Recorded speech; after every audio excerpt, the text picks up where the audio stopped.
Baik, ujian promosi akan kita mulai. Ujian promosi untuk mencapai gelar doktor dalam bidang ilmu hukum bagi saudari Sarifah Asriana dengan judul disertasi Prinsip Keadilan dalam Penyelesaian Kredit Macet Perbankan dengan Mekanisme Parate Eksekusi Hak Tanggungan. Rektor Universitas Hasanuddin, dalam hal ini diwakili oleh Dekan Fakultas Hukum Universitas Hasanuddin, Bapak Profesor Dr. Hamzah Halim, SH, MH, MAP, sebagai Ketua Sidang Terbuka Ujian Promosi Doktor. Ketua Sidang, promotor, kopromotor, dan tim penguji dipersilahkan untuk memasuki ruang ujian. Hadirin mohon berdiri.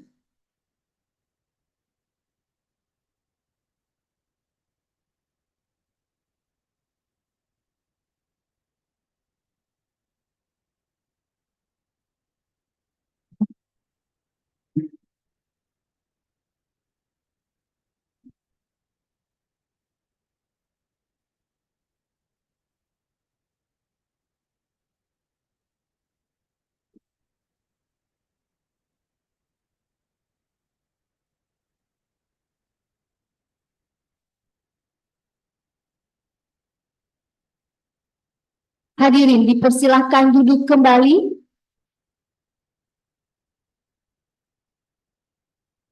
Ujian promosi ini adalah rangkaian dan tahapan-tahapan ujian yang telah dilalui saudara Promovendus, di mana pada tanggal 9 Maret 2023 seminar proposal, pada tanggal 23 April 2024 seminar hasil penelitian, pada tanggal 11 Juli 2024 ujian disertasi, dan pada hari ini adalah ujian terakhir untuk mencapai gelar doktor dalam bidang ilmu hukum. Ujian promosi doktor saudari Sarifah Asriana dibuka oleh Ketua Sidang. Bismillahirrahmanirrahim. Assalamualaikum warahmatullahi wabarakatuh. Selamat pagi dan salam sejahtera untuk kita semua. Sebelum saya membuka secara resmi sidang ujian promosi doktor pada hari ini, ingin saya mengajak kita semua untuk mengucapkan puji syukur kehadirat Tuhan yang Maha Kuasa karena atas nikmat sehat, kesempatan dan kemampuan sehingga kita semua bisa hadir di ruangan ini dalam rangka sidang ujian promosi doktor bagi saudara Sarifah Asriana. Hal lain yang saya ingin sampaikan di awal, bahwa ujian promosi doktor adalah ujian yang paling sakral dalam dunia akademik, karena pada sidang ujian inilah seorang memperoleh gelar akademik tertinggi di bidang ilmu yang digelutinya. Oleh karena itu, saya sangat berharap segenap yang hadir dapat mengikuti sidang ujian promosi doktor ini dengan tertib, sehingga sidang ujian promosi doktor ini dapat berlangsung dengan lancar dan hikmat.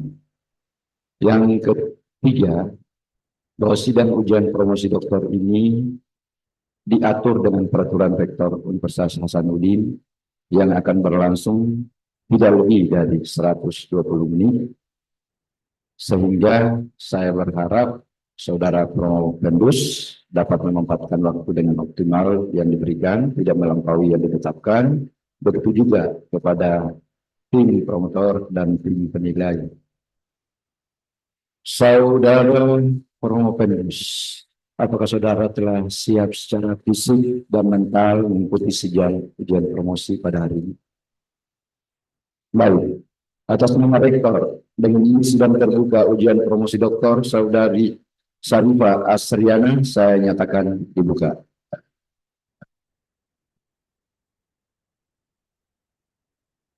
Sebelum saya mempersilakan promotor untuk memperkenalkan Promovendus, izinkan saya terlebih dahulu untuk memperkenalkan tim promotor, penguji eksternal serta penguji internal. Bertugas selaku promotor yang amat terpelajar, Bapak Profesor Dr. Ahmadi Miru, SH, MS. Beliau guru besar pada Departemen Hukum Perdata. Beliau pernah menjadi ketua departemen, ketua bagian ya, ketua program studi Magister Penotariatan, kemudian pernah menjadi wakil dekan 1, kemudian terakhir beliau menjadi ketua Satuan Pengawas Internal Universitas Hasanuddin.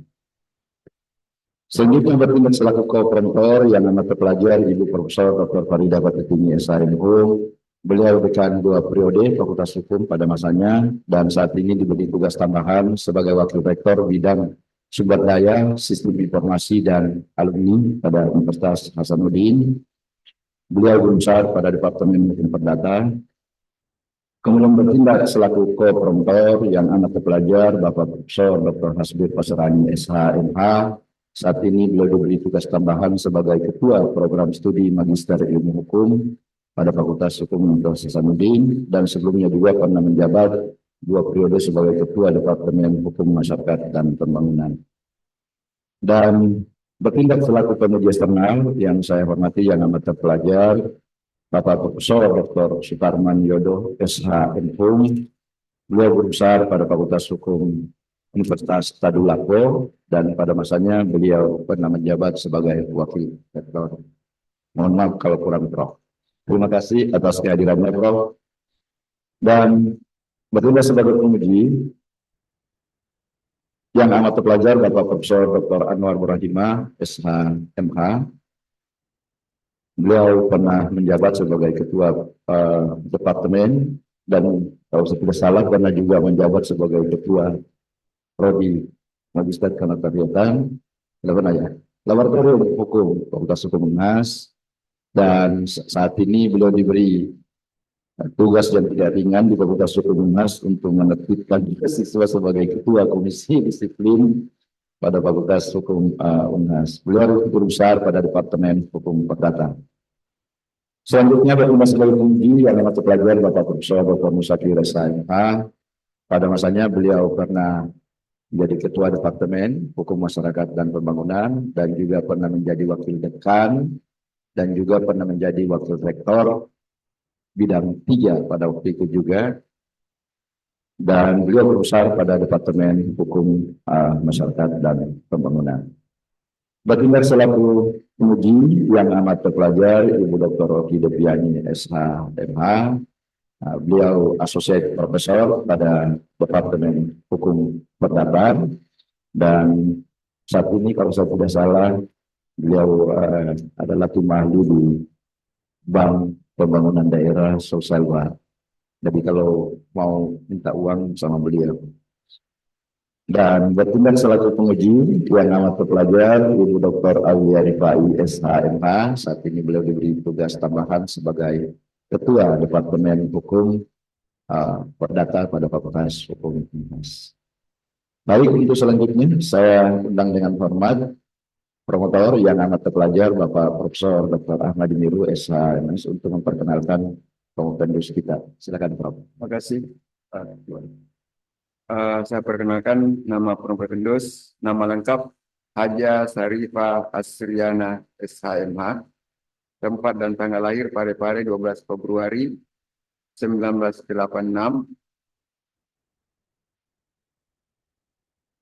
Tahun yang sama saya menjadi dosen ini. Agama Islam, suku Bugis, pekerjaan advokat, status belum menikah, rumah Geraha Citra, Palang Tikang, Blok A, nomor 12, Sumber Minasa, Kabupaten Goa Sulsel. Kemudian nomor HP 08529883119. Riwayat pendidikan SD Impres Baru tahun 92 sampai 98. Kemudian SMP SLTP Negeri 1 Baru 1998 sampai 2001. SMU Negeri 4 Makassar 2001 sampai 2004. Kemudian S1 Universitas Muslim Indonesia Fakultas Hukum dan IPK 3,52 tahun 2005 sampai 2008. Kemudian S2 UMI Fakultas Hukum IPK 4 ya 2008 sampai 2010. Keluarga, wah ini ada samanya ini. Ayah Haji Burahimah AMA Tele. Ibu Dr. Anda Haja Sarifah Hasna. Saudara kandung Sarifah Rahmania, kemudian SH, kemudian S, ini S, saya kapan? S Asdarul Fadli SH. Kemudian organisasi yang pernah atau masih diikuti, Gabungan Pemuda Pelajar Mahasiswa Baru, kemudian Ketua Serikat Pekerja PT Bandar Rakyat Indonesia Cabang Takalar, kemudian Himpunan Advokat Indonesia. Pengalaman kerja PT Bandar Rakyat Indonesia Terbuka tahun 2009 sampai 2016, kemudian Direktur Brilliant Law Firm tahun 2016 sampai sekarang. Karyanya artikel Barat Execution is in dispute settlement of financing contract for the banking credit implementing principle of justice. Kemudian hobi traveling dan olahraga. Terima kasih. Baik, terima kasih promotor yang amat terpelajar, Bapak Profesor Dr. Ahmadi Miru, SH. Saudara Prompenius, saya akan persilakan saudara untuk mempresentasikan pokok-pokok disertasinya, tidak lebih dari 20 menit dimulai dari sekarang. Silakan. Terima kasih, Prof. Mohon izin share screen.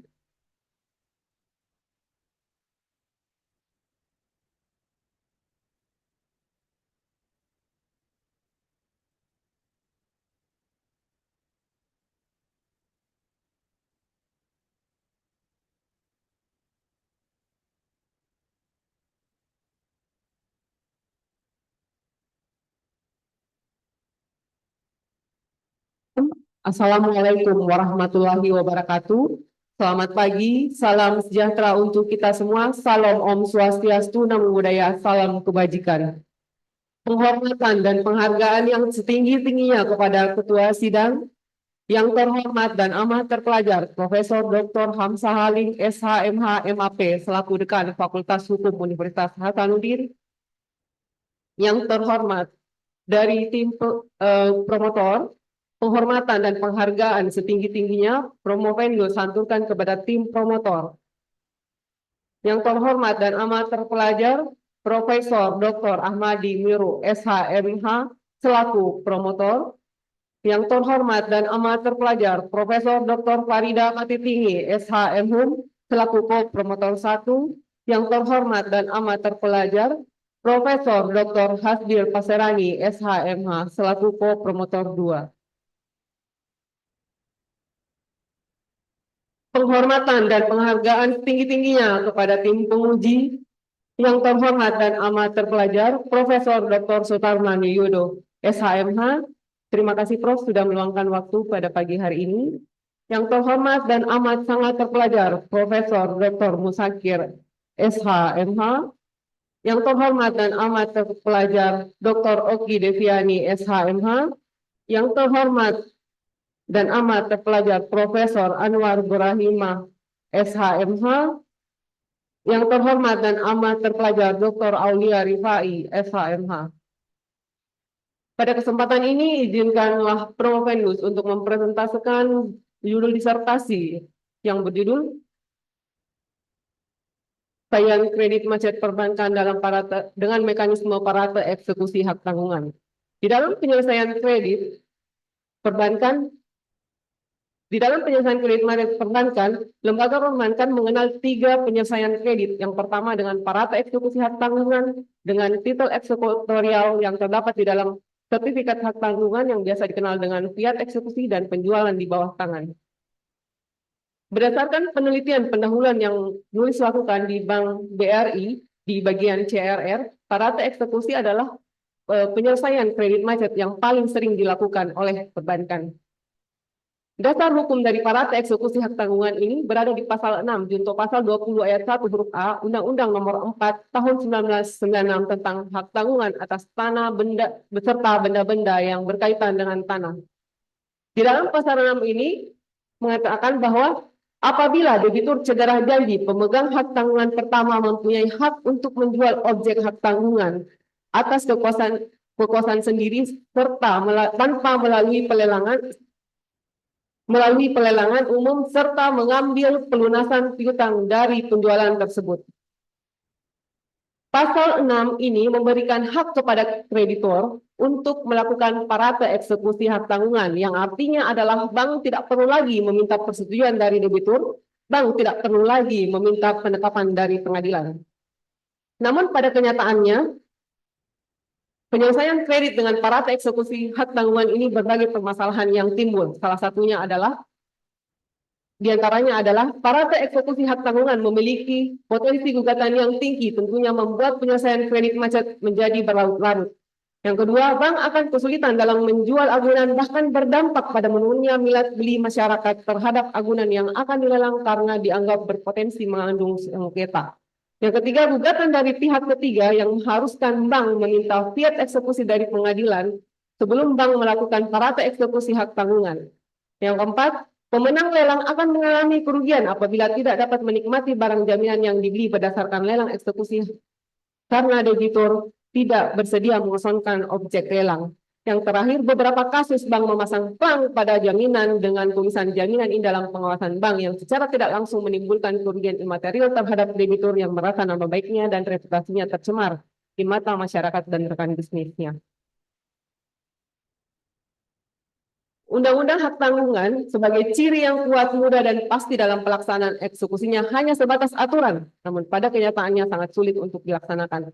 Berbagai masalah yang timbul dalam pelaksanaan parate eksekusi hak tanggungan menimbulkan ketidakadilan bagi pihak-pihak yang berkepentingan.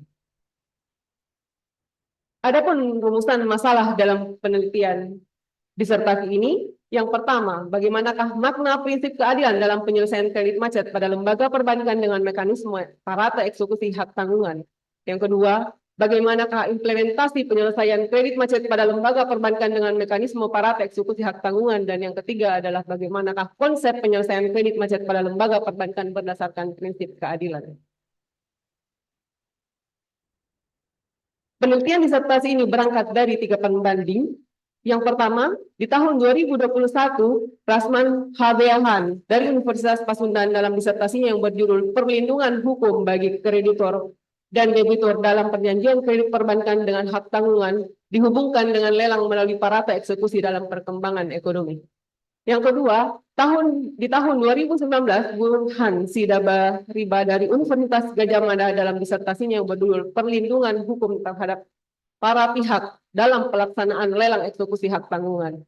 Dan yang ketiga, di tahun 2011, Jordan Damensky dari Universitas Indonesia dalam tesisnya yang berjudul Pelaksanaan Parate Eksekusi Hak Tanggungan sebagai alternatif penyelesaian kredit bermasalah pada Bank Permata Tbk.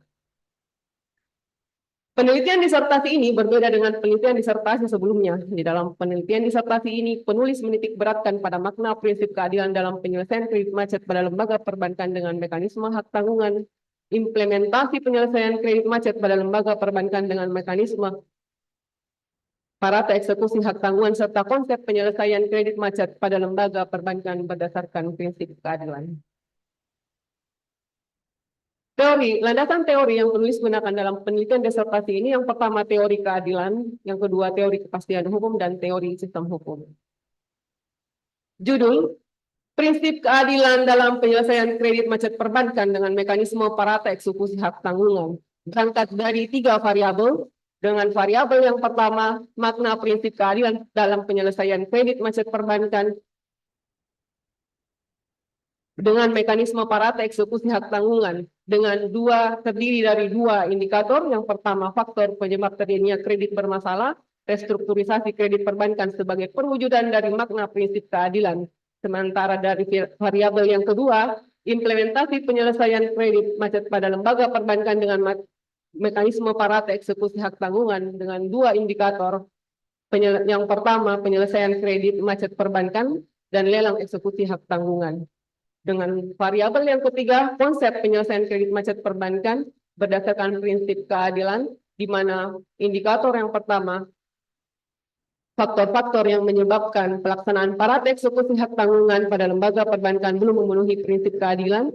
Yang kedua, mengintegrasikan antara harmonisasi, keterbukaan, transparansi, dan tanggung jawab, serta alternatif penyelesaian sengketa.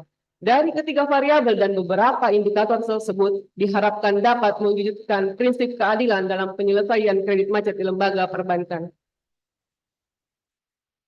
Metode penelitian yang penulis gunakan adalah metode penelitian hukum empiris dengan dengan melakukan wawancara secara langsung dengan meneliti di 3 bank. Yang pertama Bank Artagraha, Bank Rakyat Indonesia, dan Bank Tabungan Negara, dan melakukan wawancara secara langsung kepada pejabat lelang KPKNL serta debitur yang sementara kreditnya bermasalah dan bahkan dikategorikan macet. Hasil penelitian dan pembahasan. Teori keadilan dari John Rawls, Justice as Fairness, adalah keadilan adalah kejujuran, di mana keadilan akan tercapai apabila kreditor, debitor, pembeli lelang mengedepankan nilai kejujuran dan keterbukaan dalam penyelesaian kredit macet dengan parata eksekusi, di mana hasil penemuan penelitian penulis di lapangan bahwa penyelesaian kredit macet dengan parata eksekusi hak tanggungan belum memperlihatkan prinsip keadilan dan belum memenuhi prinsip keadilan. Ada beberapa hal di mana bank tidak terkesan jujur dalam bank terkesan menyembunyikan informasi dalam hal informasi lelang, bahkan informasi pemberitahuan lelang. Dan bank hanya berfokus pada pelunasan debitur pelunasan piutang tanpa memperhatikan kepentingan debitur dan pemenang lelang, dan penilaian agunan yang tidak objektif yang merugikan debitur dalam hal nilai limit lelang. Beberapa ketidakjujuran juga yang dilakukan oleh debitur dalam hal kondisi finansial salah dalam penyelamatan kredit, di mana debitur tidak secara jujur menjelaskan kondisi finansial sehingga dari pihak bank salah dalam mengambil langkah penyelamatan kredit yang berakhir dengan parata eksekusi hak tanggungan, dan terdapat beberapa etikat buruk dari debitur dari segi penyelesaian kredit. Dari penelitian ini, penulis memaparkan beberapa kelemahan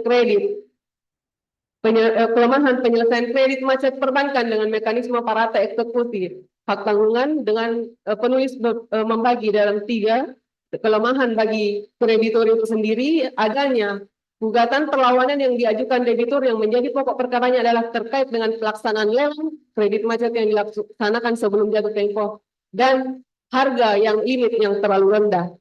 Yang kedua, adanya gugatan yang dimaksudkan debitur agar dapat dilakukan mediasi dengan pihak bank karena debitur menginginkan penyelamatan kredit, di mana debitur masih optimis bisa membayar pinjaman serta untuk menghambat bahkan menghentikan eksekusi agar debitur masih bisa menempati objek lelang. Berikut, adanya gugatan dari pihak ketiga yang berdampak pada penundaan lelang eksekusi hak tanggungan oleh KPKNL yang mensyaratkan bank meminta fiat eksekusi hak tanggungan. Kesulitan bank dalam melakukan penilaian penaksiran ulang agunan saat akan melakukan parata eksekusi hak tanggungan karena objek hak tanggungan masih berpenghuni. Kelemahan penyelesaian kredit macet perbankan dengan mekanisme parata eksekusi hak tanggungan bagi kreditor. Selanjutnya adalah kesulitan bank dalam memasarkan agunan yang masih berpenghuni karena mengandung sengketa, sepinya minat beli masyarakat terhadap objek lelang, adanya pemblokiran sertifikat di BPN, adanya gugatan dari pembeli lelang yang terkait hak pembeli lelang untuk dapat menguasai objek yang telah dibeli. Kelemahan penyelesaian kredit macet pada lembaga perbankan dengan mekanisme parata eksekusi hak tanggungan bagi debitor, limit lelang yang jauh di bawah harga pasar yang merugikan debitor, penilaian agunan yang tidak berdasarkan nilai pasar wajar terutama kredit di bawah 5 miliar rupiah, di mana penilaian agunan dilakukan oleh pegawai intern bank yang bisa mempengaruhi objektivitas penilaian agunan. Reputasi debitur kepada masyarakat dan rekan bisnisnya yang telah memasang klaim pada agunan debitur bahwa agunan dalam pengawasan bank. Disharmonisasi hubungan antara debitur dan pegawai bank yang menyebabkan proses parata eksekusi hak tanggungan yang kadang disembunyikan oleh pegawai bank. Kelemahan bagi pemenang lelang, sulitnya penguasaan agunan oleh pemenang lelang eksekusi hak tanggungan karena objek lelang yang masih berpenghuni, ketidakjujuran pihak bank, objek lelang hak tanggungan yang masih berpenghuni yang mengandung sengketa sehingga pembeli lelang harus mengeluarkan biaya tidak sedikit untuk pengosongan. Pemenang lelang eksekusi hak tanggungan belum dilindungi oleh aturan hukum yang berlaku. Konsep penyelesaian kredit perbankan berdasarkan keadilan. Yang pertama, harmonisasi, di mana bank harus senantiasa memperlihatkan asas kesetaraan dan kewajaran, equal treatment. Dan yang kedua adalah melakukan praktek eksekusi hak tanggungan. Bank harus mengusahakan menjual dengan harga tertinggi daripada menitik beratkan pada pelunasan piutang sehingga tidak merugikan debitur. Keterbukaan transparansi, debitur harus memberikan informasi secara akurat tentang kondisi usaha nasabah sehingga bank gampang untuk melakukan penyelaman kredit. Bank harus terbuka kepada nasabah terkait strategi penyelamatan kredit dan bank harus transparan kepada pembeli lelang eksekusi hak tanggungan yang beretikat baik. Yang ketiga, tanggung jawab responsibility.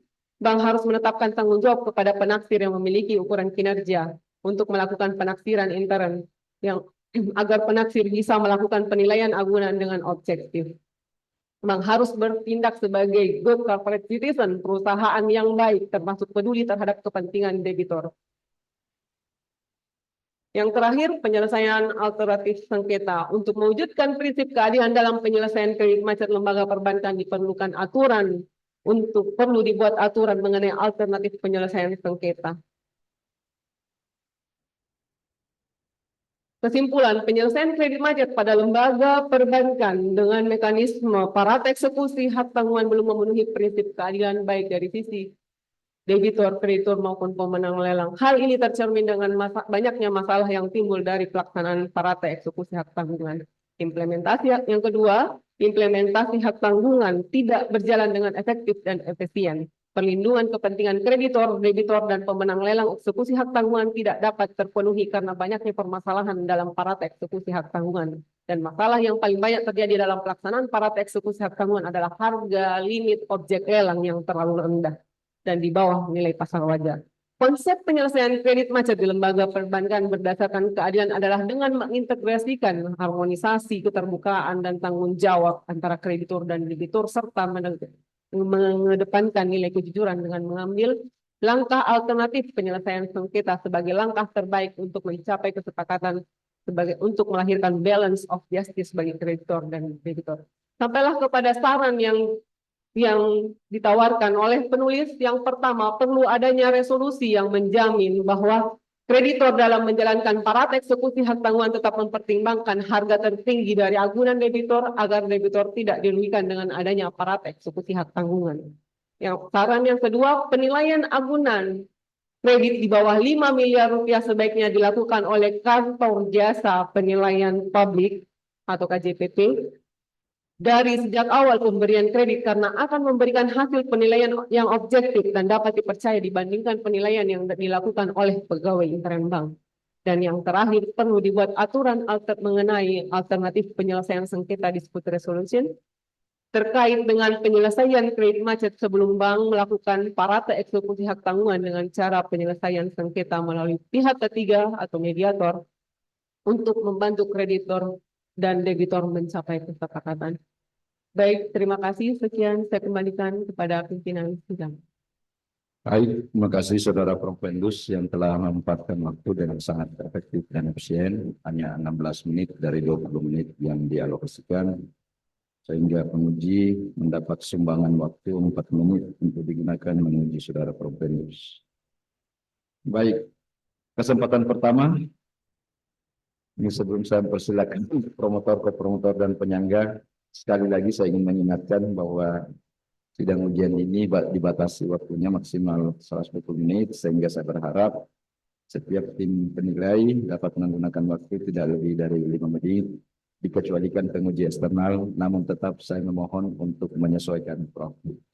Baik, kesempatan pertama saya mengundang dengan hormat yang amat terpelajar, Promotor, Ibu Profesor Dr. Farida Fatutini, SHM. Silakan, Prof. Ya, baik, terima kasih. Kabinet selaku sidang. Assalamualaikum warahmatullahi wabarakatuh. Selamat pagi, salam sehat, salam sejahtera bagi kita semua. Kayaknya agak adem-adem, saya mulai dulu dengan pantun ya. Dokter hukum khas adalah impian. Ketemu jodoh juga adalah harapan. Prof. Rembus sudah menyampaikan paparan, saatnya penguji mengajukan pertanyaan. Baik, pertama-tama selaku koordinator bisa menyampaikan selamat dan sukses pada saudara karena sudah dapat sampai pada tahap akhir dari seluruh proses pendaftaran di Fakultas Hukum dan Sastra ini. Dalam perjalanan saudara selaku mahasiswa sampai kami bimbing ya, secara khusus saya ingin menyampaikan apresiasi kepada saudara yang luar biasa kekeh, teguh, telaten, berguru ya waktu luar biasa ya dan dapat menyelesaikan disertasinya dengan baik dan melakukan penyesuaian atas beberapa masukan dari pembimbing dan penguji pada seluruh tahapan. Ya, saya kira sikap seperti ini terus dipertahankan. Mudah-mudahan itu insya Allah ke depan saudara semakin sukses ya insya Allah. Baik, saya akan kita batas waktu 5 menit itu sudah 1 menit ya dipakai mungkin tadi setengah menit.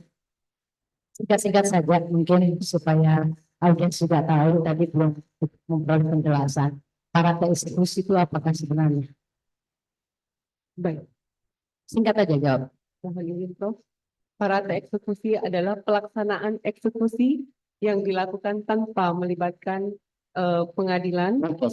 Dasar hukumnya untuk tanggungan. Pasal 6, Junto pasal 20 Undang-Undang Hak Tanggungan 496. Oke. Baik, singkat-singkat saja ya. Lalu kemudian di kesimpulan disertasi saudara, ya dengan tadi menganalisis berdasarkan teori keadilan, John Rawls ya, yang mudah-mudahan teori John Rawls itu tepat, ya dijadikan pusat analisis untuk menganalisis atau mengevaluasi ya pelaksanaan para eksekusi dan di akhir kesimpulannya itu, di akhir analisisnya disimpulkan bahwa ternyata para eksekusi hak tanggungan itu belum berkeadilan. Nah, ini satu temuan yang menarik. Kira-kira bisa dijelaskan ya dengan menggunakan teori keadilan tadi, mengapa sampai para eksekusi itu ini tidak berkeadilan? Di mana kalau tak ketidakadilan itu, sehingga mungkin nanti akan bisa memberikan rekomendasi ya dalam rangka untuk mungkin perubahan undang-undang atau seperti apa ya dalam implementasi dalam praktek khususnya di praktek perbankan. Ya, silakan. Baik, mohon izin menjawab, Prof. Ketidakadilan. Keadilan adalah kejujuran menurut teori John Rawls, di mana keadilan ini hanya akan terwujud ketika dari pihak debitur, kreditor, dan pembeli lelang secara bersama-sama duduk untuk menyelesaikan persoalan. Namun di dalam kenyataan ada beberapa masalah yang timbul. Ketidakadilan yang penulis maksud di sini yang pertama, ketika penyelesaian parata eksekusi hak tanggungan, bank hanya berfokus kepada pelunasan dalam hal di mana uang yang tadinya sudah disalurkan dalam bentuk kredit bisa kembali ketika terjadi penjualan pada saat lelang. Nah, ketidakadilan yang kedua yang penulis temukan pada saat melakukan penelitian, di lapangan ada beberapa gugatan yang masuk terkait dari pihak ketiga, di mana pada saat gugatan yang masuk KPNL menunda terjadinya proses lelang.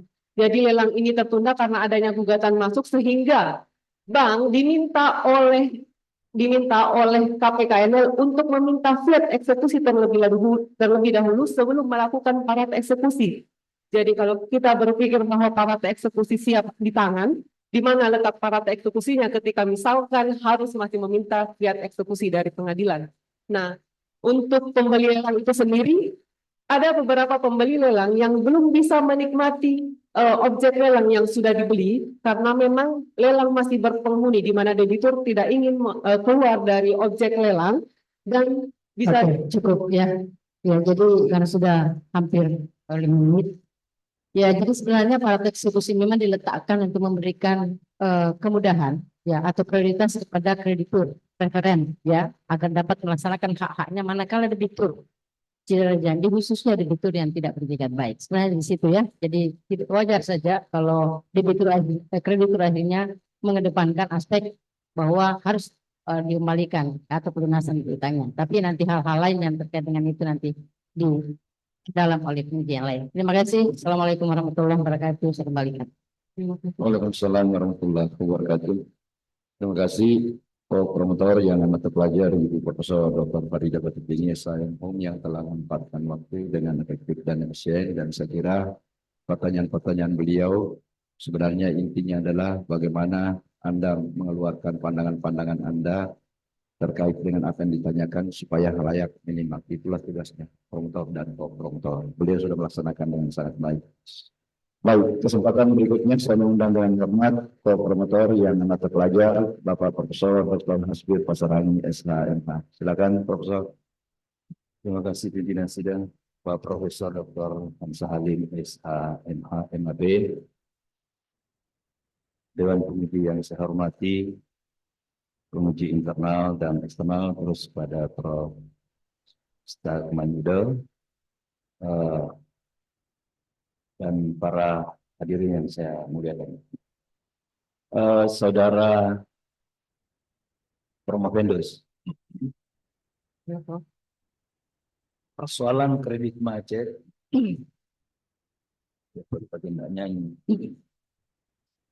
ya, persoalan kredit macet adalah hakikatnya adalah sesuatu keadaan yang sebenarnya tidak diinginkan oleh pihak bank, juga debitur sendiri tidak menginginkan hal itu terjadi.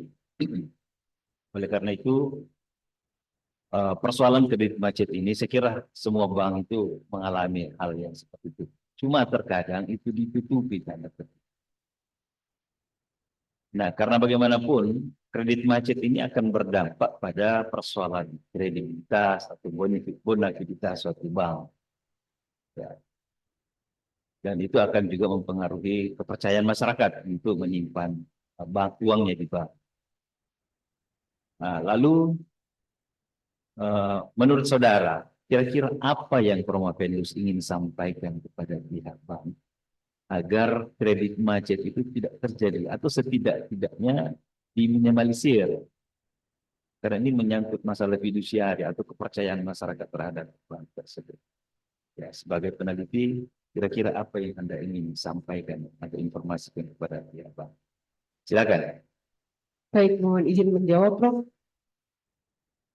Sebagai peneliti, penulis ingin menyarankan untuk meminimalisir penyelesaian kredit macet yang dalam penyelesaian kredit macet di lembaga perbankan. Yang pertama, bank harus memperhatikan dari segi analisis kredit. Pada saat kredit akan diberikan, tetap memperhatikan prinsip kehati-hatian dalam pemberian kredit dengan menganalisis the 5C analisis kredit yang dikenal dengan the 5C analisis kredit. Yang pertama, karakter, di mana bank harus menilai karakter debitor. Yang kedua, tentang kapital, di mana bank harus menilai tentang kondisi modal dari debitor. Yang ketiga, condition of economy, bagaimana kondisi ekonomi dari debitor. Dan yang keempat adalah kolateral terkait dengan agunan. Dan yang keempat terkait dengan capacity, kemampuan debitur dalam menjalankan usaha. Dan yang kedua, yang Promovendus ingin sarankan terhadap bank untuk meminimalisir resiko terjadinya kredit bermasalah. Ketika kredit cair, bank harus senantiasa terjun langsung ke lapangan untuk melihat bagaimana tujuan penggunaan kredit itu digunakan, bagaimana debitur benar-benar menggunakan kredit tersebut, apakah sesuai dengan tujuan penggunaan kredit yang tadinya dimohonkan, sehingga ketika misalkan debitur menyalahgunakan uang tersebut atau penggunaannya tidak tepat, bank sejak dini sudah mengetahui langkah-langkah apa yang bank harus ambil untuk melakukan langkah penyelesaian atau penyelamatan kredit. Demikian, Prof.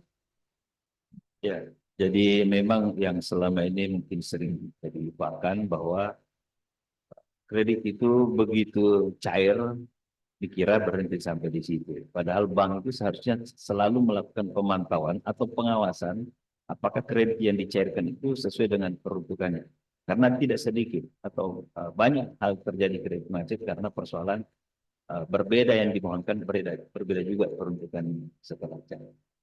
Nah, itu yang perlu menjadi perhatian khusus pihak bank, bahwa ketika kredit itu sudah dicairkan, perlu ada pemantauan atau perlu ada pengawasan apakah peruntukan kredit itu sesuai dengan yang dimohonkan pada saat itu atau justru dialihkan ke kegiatan. Dan itu akan menjadi persoalan. Saya kira cukup dari saya. Terima kasih. Assalamualaikum warahmatullahi wabarakatuh. Waalaikumsalam warahmatullahi wabarakatuh. Terima kasih yang amat terpelajar, kooperator, Bapak Profesor Dr. Hasbir Pasarani, SA. Bagaimana? Kita lanjut ke yang tidak dibatasi waktunya? Atau mau minum dulu? Lanjutkan. Oh, baik. Untuk kesempatan berikutnya, saya mengundang dengan hormat penilai eksternal yang amat terpelajar, Bapak Profesor Dr. Suparman Yodo, SHMU. Silakan, Profesor. Terima kasih. Assalamualaikum warahmatullahi wabarakatuh. Yang saya hormati dan amat terpelajar Bapak Profesor Dr. Sahalin SHMH MAP selaku dekan dan ketua sidang pada ujian promosi doktor saat ini. Yang saya hormati para tim promotor. Dan yang saya hormati para penguji internal, saudara Promopenda.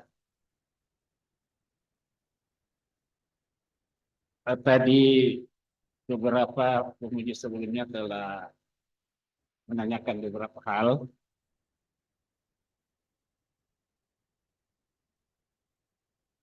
Saya pada kesempatan ini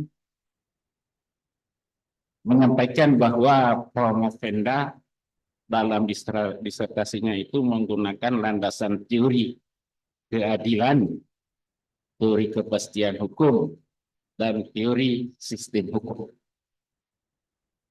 Ini artinya ketiga teori itu menjadi landasan berpijak di dalam menganalisis permasalahan yang ada pada bab pembahasan.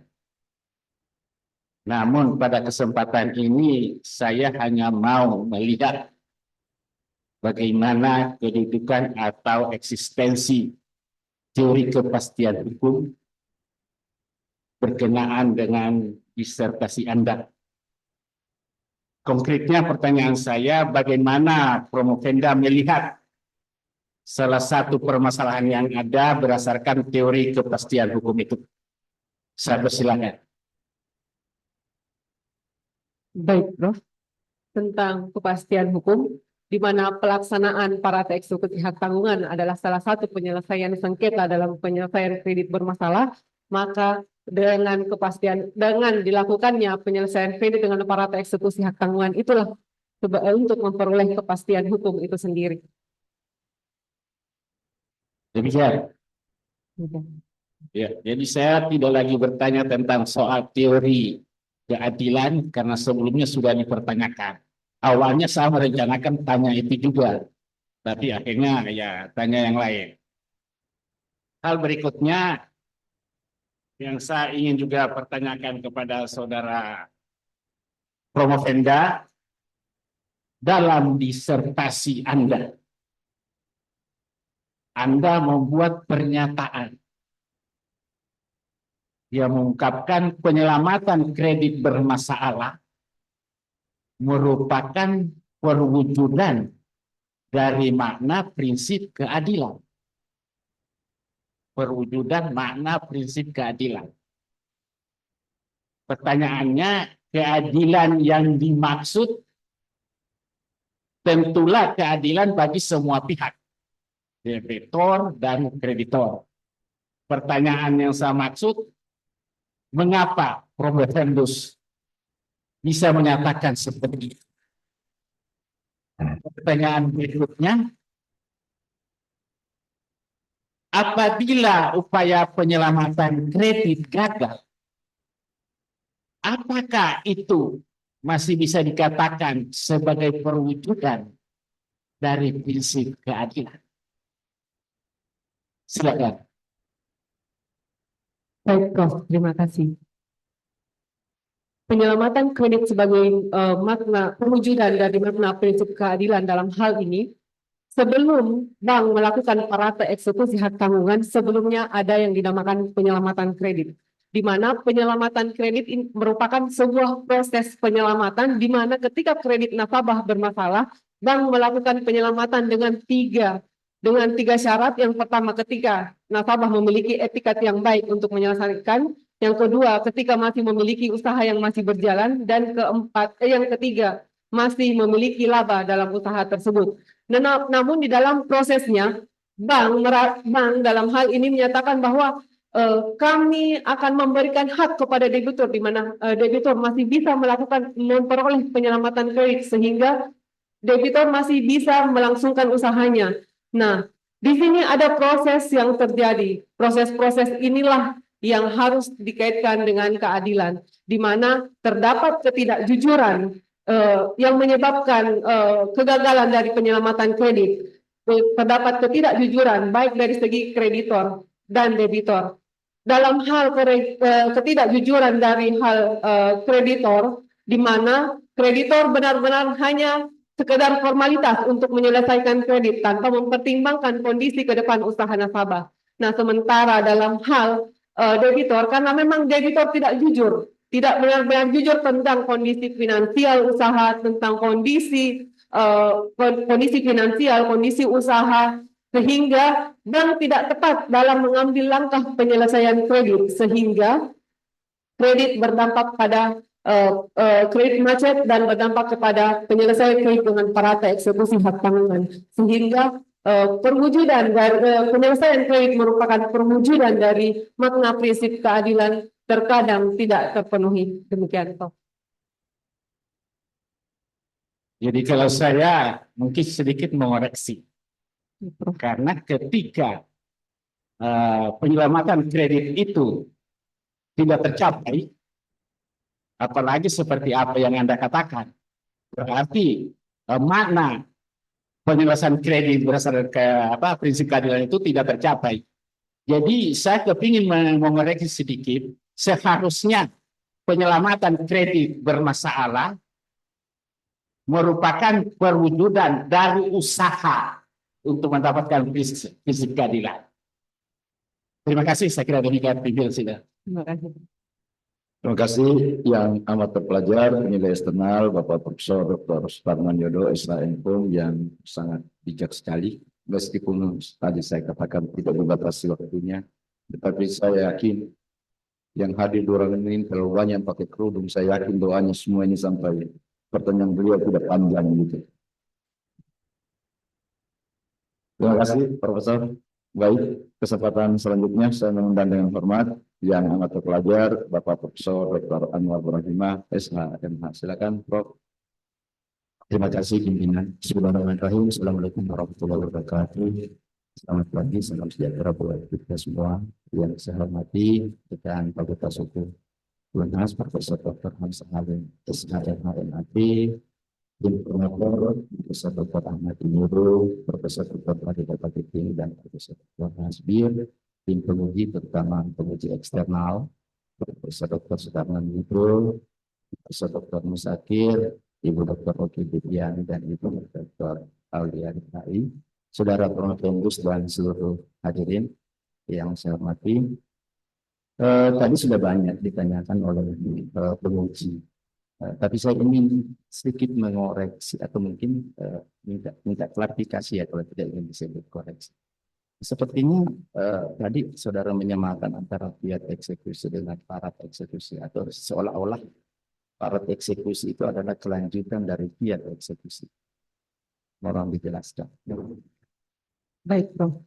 Fiat eksekusi dengan parata eksekusi merupakan cara penyelesaian kredit yang berbeda, Prof. Parata eksekusi di mana pelaksanaan parata eksekusi dengan dasar hukum pasal 6 tanpa putusan pengadilan dan tanpa melibatkan debitor. Sementara untuk fiat eksekusi meminta penetapan pada pengadilan. Namun di dalam kenyataannya ketika terdapat gugatan dari pihak ketiga, dalam hal ini kadang sengketa waris atau misalkan dari pihak ketiga yang telah melakukan PPJB, pada saat akan dilakukan parata eksekusi akan tertunda dengan adanya gugatan dan dilakukan dan KPKN. Saya hanya ingin menjelaskan bahwa parat eksekusi itu berbeda dengan fiat. Ya, jadi bukan karena ada penetapan lalu kemudian dilaksanakan lagi dengan parat. Karena tanpa putusan pengadilan parat eksekusi itu tidak dilaksanakan karena irah-irah pada sertifikat hak tanggungan itu. Ya, baik. Saudara bicara soal keadilan. Ya, tetapi saya jujur agak lupa memang pada saat proses ujian sebelumnya, bahwa ketika kita bicara keadilan, tidak sedikit pun Anda menyinggung sebenarnya bagaimana Islam memandang keadilan itu. Justru yang ada itu teorinya John Rawls. Ya. Padahal kalau kita lihat di dalam Islam itu sangat banyak ya, mengenai keadilan. Prinsip keadilan itu menempatkan, ya bahkan sebenarnya kalau kita melihat kredit macet itu terjadi, persoalannya bukan pada ya gitu ya. Jadi prekontraktual, kontraktual dan post kontraktual kita. Tapi justru awalnya itu terjadi pada prekontraktual, pada saat dibuat itu perjanjian.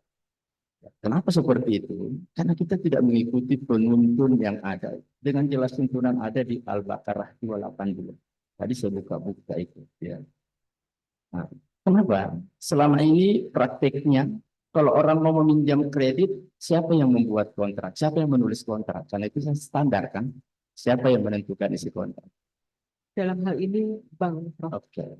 Di dalam surah Al-Baqarah, di 282, justru di situ dianjurkan yang menentukan, yang melakukan isi kontrak itu adalah orang yang meminjam. Itulah sebenarnya mengapa terjadi seperti itu. Karena yang mengimlakkan di dalam praktek sekarang ini adalah kreditor. Orang yang berpiutang. Dalam Islam di 282 di situ dikatakan jika yang berutang itu orang yang lemah akalnya, atau dia sendiri tidak mampu mengimlakkan, ya. Jadi ini ada perintah tadi ya, di atasnya. Hendaklah menuliskan, ya. Hendaklah orang yang berutang itu, ya. Hendaklah orang yang berutang itu mengimlakkan, dan hendaklah ia bertakwa kepada Allah. Jadi harusnya standar kontrak kalau kita berutang kita yang mengimlakkan. Sehingga kita bilang, oh iya nanti bulan depan saya bayar, saya tentukan ini. Jadi tidak ada riba di situ. Iya nanti saya lebihkan. Ya, bukan kita yang mengatakan lebihkan. Nah, kalau kau pinjam 125 yang kembali itu kan haram, ada ribanya. Tapi kalau dia sendiri yang bilang saya mengembalikan 110, tidak ada ribanya di situ. Ya, itu kalau kita lihat prinsip-prinsip Islam ini.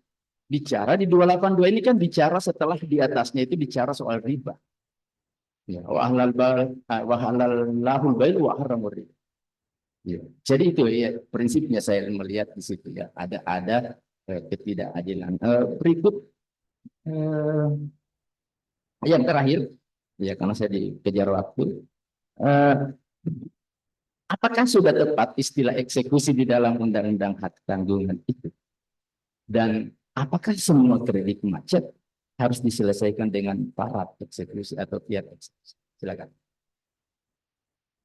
Baik, Prof. Mohon izin saya menjawab pertanyaan kedua dulu. Untuk menyelesaikan kredit macet dengan syarat eksekusi atau fiat eksekusi, saya melihat itu penyelesaian tidak tepat. Karena di situ banyak masalah yang timbul. Bahkan bisa dikatakan bahwa debitor, kreditor, dan pembeli lelang masih sangat banyak dirugikan, sehingga penyelesaian kredit yang penulis tawarkan dengan penyelesaian sengketa alternatif, di mana sengketa alternatif ini bank selaku mediator memfasilitasi tentang penyelamatan kredit dan penyelesaian kredit, di mana pada saat penyelesaian kredit sebelum melakukan syarat eksekusi hak tanggungan atau fiat eksekusi hak tanggungan, dalam hal mediator bekerja sama dengan agen properti, di mana bisa memperoleh harga tertinggi daripada hanya sekedar masuk kepada fiat eksekusi dan syarat eksekusi. Nah, untuk terkait dengan masalah kata dari eksekusi itu sendiri, untuk penulis belum tepat, Prof. Karena dari segi proses dan hasilnya tidak seperti aturan yang seharusnya. Baik, sesungguhnya yang saya inginkan sebenarnya istilah itu ya. Karena jual di bawah tangan itu bukanlah eksekusi. Karena definisi eksekusi itu adalah pelaksanaan putusan pengadilan secara paksa. Kemudian terakhir lagi di saran itu 5 miliar ke bawah itu dengan penilaian juga yang penilai memang. Makanya di dalam undang-undang tanggungan dan juga lelang itu penilai itu istilah untuk penilai eksternal, sedangkan keluar disebut dengan penaksiran. Makasih Prof, saya kembalikan. Tadi waktu 2 menit ini saya ambil dari kurangan yang 4 menit. Baik, terima kasih. Yang amat terpelajar Bapak Profesor Dr. Anwar Ibrahima, SHMH. Saya memang tadi berpikir-pikir siapa gerangan yang akan memanfaatkan 4 menit ini. Dan ternyata sudah terjawab, Prof. Anwar memanfaatkan dengan baik. Tapi saya lihat lebihnya cuma 2, tapi masih ada sisanya 2. Dan terakhir tadi saya dengar juga, wah ini Prof. Anwar kayaknya kita sudah tidak perlu jauh-jauh minta dosen hukum Islam ke UIN lagi karena sudah komentar beliau tadi sudah layak menjadi PJMK hukum Islam. Baik, kesempatan berikutnya saya mengundang dengan hormat yang amat terpelajar Bapak Profesor Dr. Musyakir SHMH. Silakan Profesor.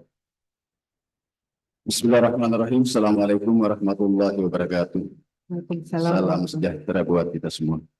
Terima kasih yang saya hormati, saya banggakan Bapak Profesor Dr. Hamzah Halim selaku pimpinan sidang promosi pada siang hari ini yang juga adalah dekan Fakultas Hukum.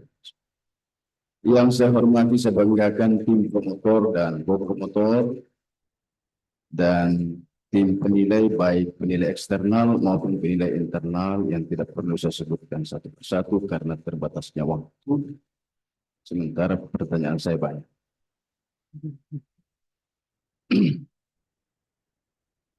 Hadirin yang saya hormati, Saudara Prof. Vendus, Ya, Prof. saya menyampaikan hasil penelitian Anda yang menyatakan bahwa karena faktor harmonisasi, transparansi, dan responsibility yang kurang atau tidak ada, yang menyebabkan timbulnya ketidakadilan dalam penyelesaian kredit macet melalui eksekusi parat atau parat eksekusi. Benar? Kalau demikian, saya akan menyambung pertanyaan dari co-promotor Prof. Farida tentang keadilan.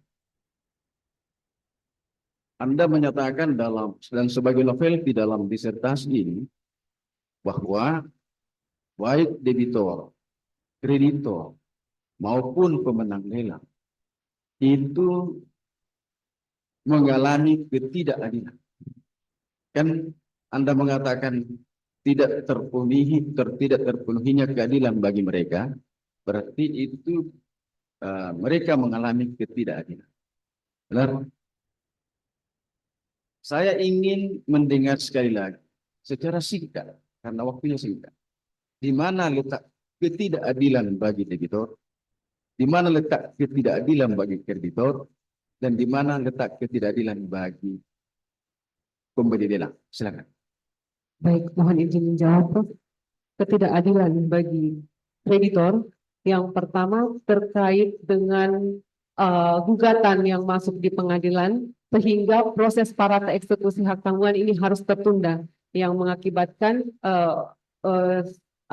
debitor yang mengakibatkan kreditor dalam hal ini bank merugikan kerugian mendapatkan kerugian karena belum bisa melakukan parata eksekusi sehingga pelunasan piutangnya tidak cepat untuk kembali.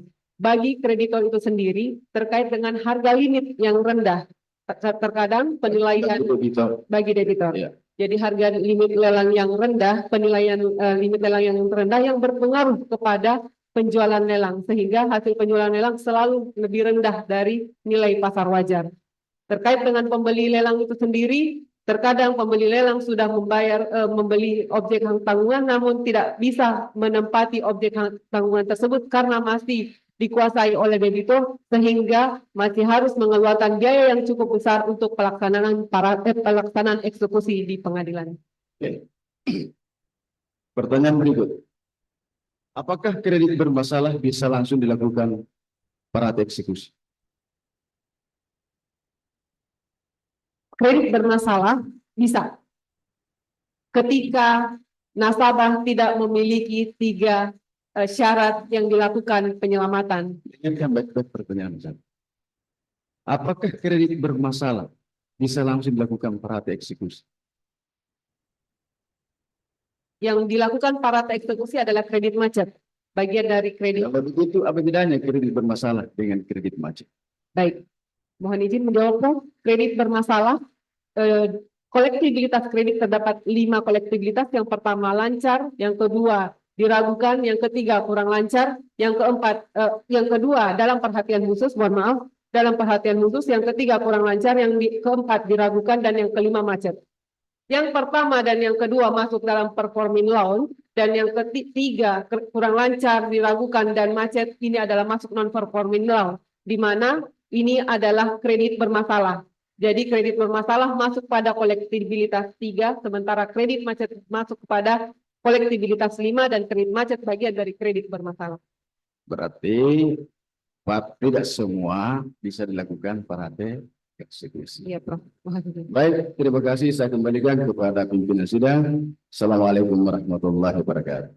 Waalaikumsalam warahmatullahi wabarakatuh. Terima kasih yang amat terpelajar Bapak Profesor Dr. Musakir SMH. Saya senang sekali melihat Promovendus, Prof. Musakir kencang, saudara lebih kencang lagi menjawabnya gitu. Cuma ini bukan balapan gitu, substansinya yang penting. Baik. Kesempatan berikutnya saya mengundang hormat yang amat terpelajar Ibu Dr. Oki Depiani SHMH. Silakan. Terima kasih Bapak Pimpinan Sidang Prof. Dr. Hamsa Halim atas kesempatan ini. Ini menarik ya masalah kredit macet dan bagaimana penyelesaian kredit macet. Jadi sebenarnya parate eksekusi itu adalah tujuan akhir daripada kredit itu. Jadi kalau kita mau berbicara tentang keadilan, ini susah juga. Karena kedua belah pihak bank juga menuntut keadilan. Karena dia kan pelepas uang.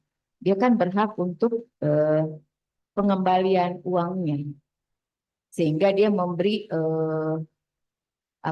istilahnya perisai ya. Antara itu jaminan. Jaminan itu fungsinya adalah untuk menjamin pengembalian uang yang digunakan oleh debitur itu.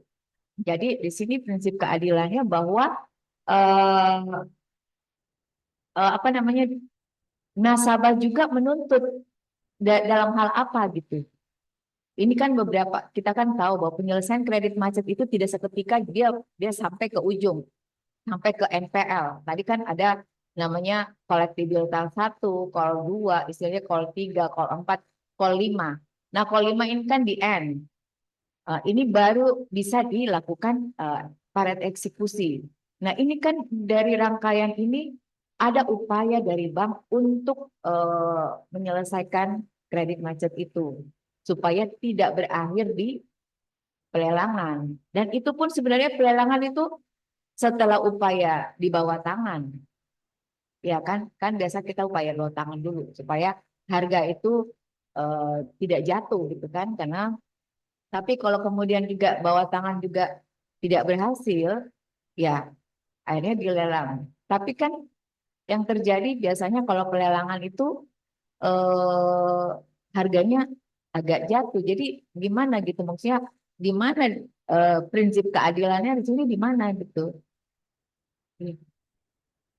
Mohon izin menjawab, Bu, terkait dengan harga lelang yang jatuh. Nah, disinilah penulis memberikan saran bahwa perlu adanya penilaian yang objektif dan yang dilakukan oleh KJPP. Kredit yang paling banyak bermasalah di bawah 5 miliar terkait dengan nilai limit yang lelang karena penilaian tersendiri dilakukan oleh dari pihak bank yang dimana itu mempengaruhi nilai objektif dari penilaian agunan tersebut. Bahkan di dalam penelitian penulis pada saat di lapangan itu ada satu case yang Tunggu dulu, biasanya kalau di bawah 5 miliar itu usaha kecil ya, eh, usaha kecil Ya. menengah, kecil menengah gitu ya.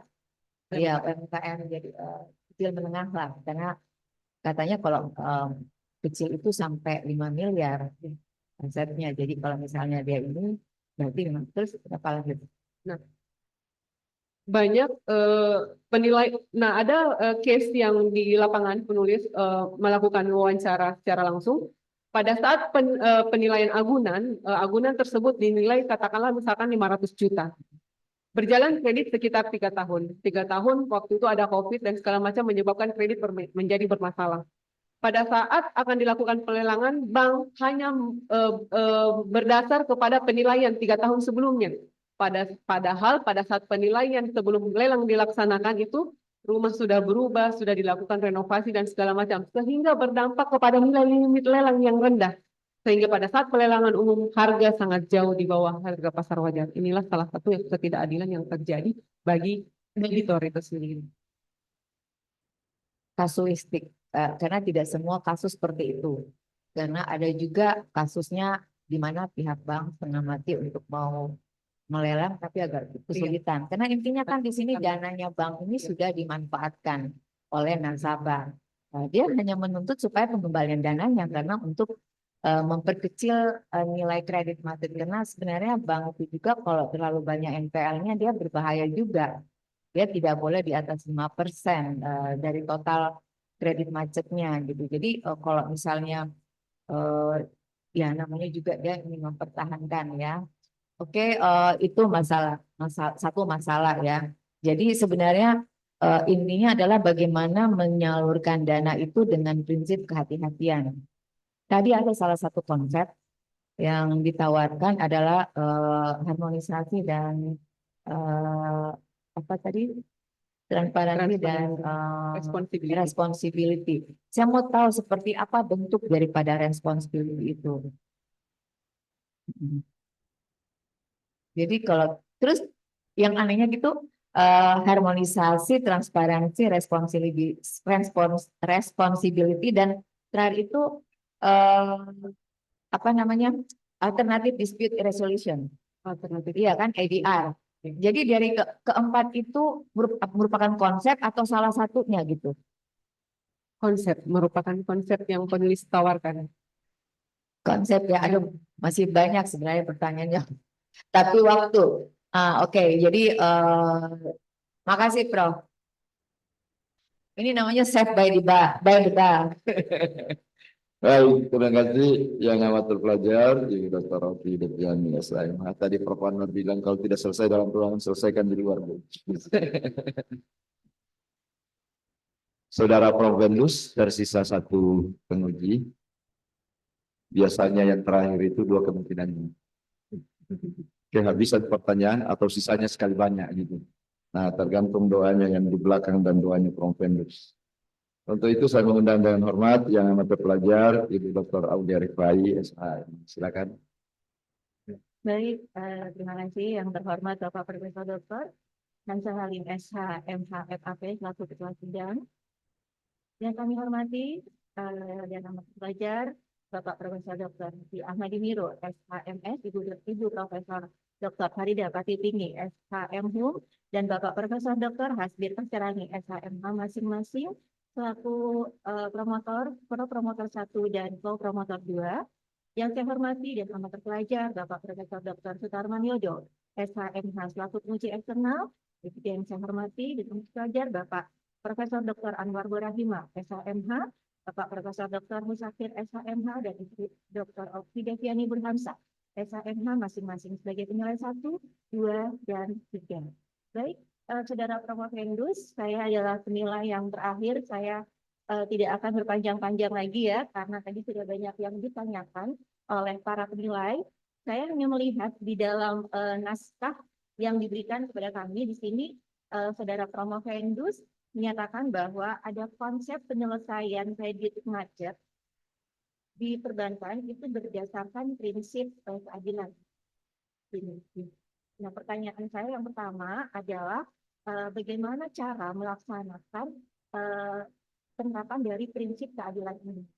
Kemudian yang kedua adalah saudara menyatakan bahwa saudara ingin sarannya ingin mengedepankan ADR. Apakah ada penelitian terdahulu ataukah ini berdasarkan pengalaman praktek saudara selaku advokat yang memang menyatakan bahwa atau melihat bahwa ADR ini dalam hal ini mediasi ya, mediasi ini merupakan langkah yang terbaik. Ya, silakan. Mohon izin menjawab, Bu. Iya, penyelesaian sengketa alternatif yang penulis tawarkan, di mana itu adalah penyelesaian sebelum melakukan parata eksekusi hak tanggungan, di mana ada terkait dengan ketika misalkan nasabah memilih terjadi kredit bermasalah, mediator ini sebagai fasilitator antara debitur dan kreditor terkait untuk pelaksanaan penyelamatan kredit, sehingga dari pihak mediator bisa objektif dalam hal penyelesaian kredit, penyelamatan kredit tersebut. Nah, untuk penyelesaian kredit yang harus ketika nasabah sudah tidak memiliki usaha yang masih berjalan dan harus dilakukan penyelesaian kredit sebelum melakukan parata eksekusi hak tanggungan, mediator dalam hal ini bertindak sebagai fasilitator bagaimana agar supaya mediator mencari alternatif penyelesaian dengan menghubungi atau bekerja sama dengan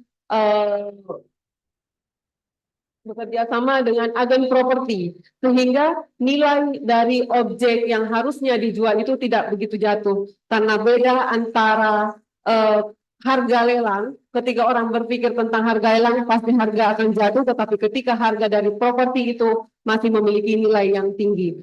Nah, di sini penulis terkait dengan masalah-masalah yang terjadi adalah pengalaman dari penulis sebelum di advokat dari perbankan itu sendiri, ketika banyaknya parata eksekusi dengan ada beberapa gugatan yang akhirnya bermasalah, dan yang kedua ketika saat penulis menjadi dalam praktek dalam pekerjaan penulis sebagai lawyer, di mana banyak penyelesaian kredit macet yang sebelum parata eksekusi itu, bahkan kami sebagai mediatornya. Baik, terima kasih. Tapi tadi yang saudara jawab itu berdasarkan pengalaman saudara ketika ada di perbankan dan di prakteknya menjadi advokat ya. Nah, berarti belum pernah ada penelusuran terlebih dahulu mengenai mungkin ada penelitian terdahulu yang memang mendukung ya untuk mendukung. Disinilah mungkin kebaruan yang penulis tawarkan.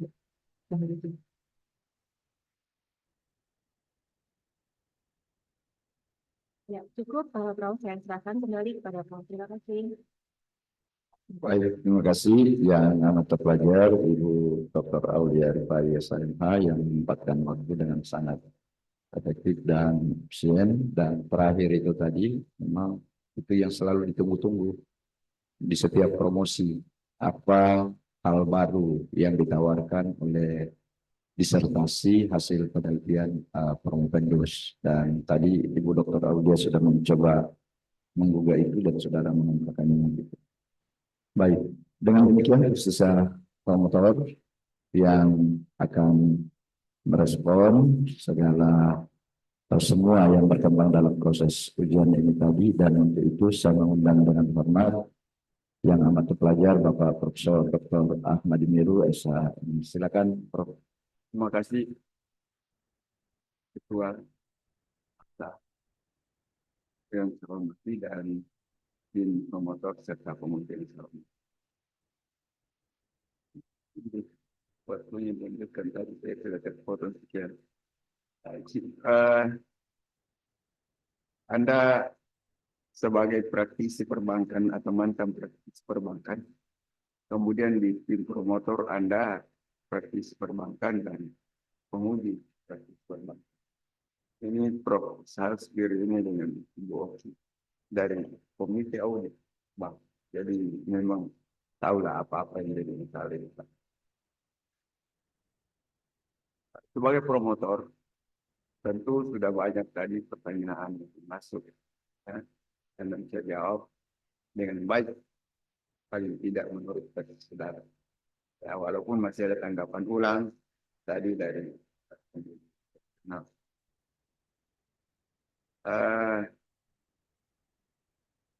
sebagai promotor, tentu saya ingin tahu bahwa tadi sudah dikatakan oleh pengunjung sebelumnya bahwa kredit macet ini tidak dikehendaki baik oleh kreditor, bank maupun kreditor.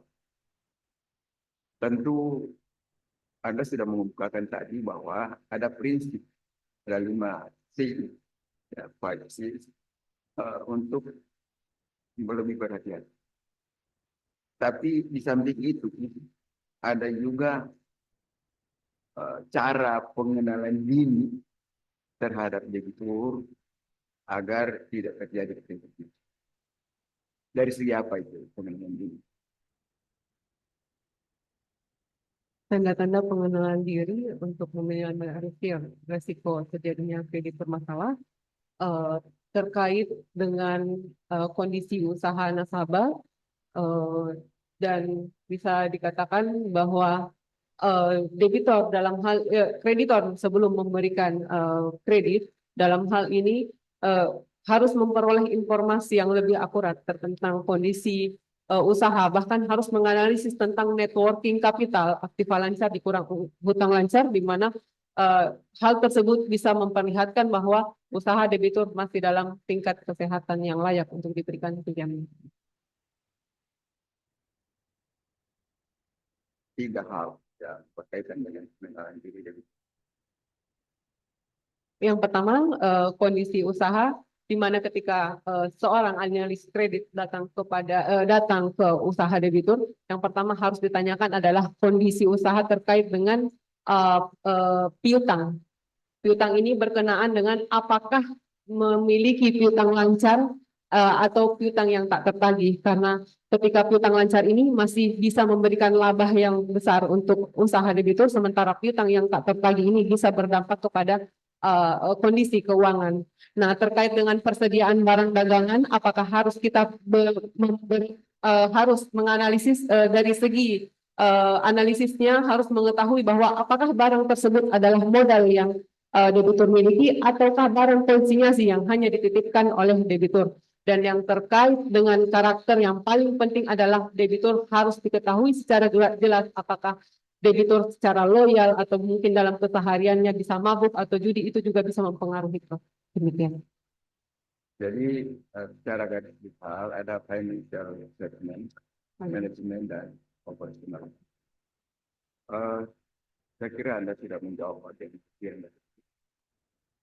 Kemudian karena Anda berbicara tentang keadilan, tadi juga sudah banyak.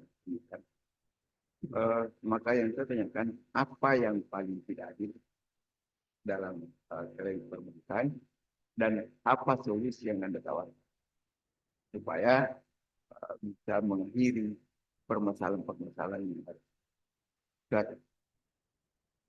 Baik, mohon izin menjawab, Prof. Yang paling tidak adil dari sisi bank adalah terjadinya gugatan, di mana gugatan ini menyebabkan kreditor sangat sulit untuk memperoleh piutangnya kembali. Dan terkait debitur, masalah yang paling sering terjadi adalah harga limit lelang yang sangat jauh di bawah pasar wajar, yang sangat merugikan debitur, di mana sengketa penyelesaian alternatif yang penulis tawarkan, di mana bisa mengcover penyelesaian ini sebelum melakukan parase eksekusi hak tanggungan, sehingga ketika pun dilakukan parase eksekusi hak tanggungan di akhir, itu sudah nasabah sudah lega dan bisa meminimalisir terjadinya gugatan, sehingga penyelesaian bisa mendapatkan win-win solution dari kedua belah pihak.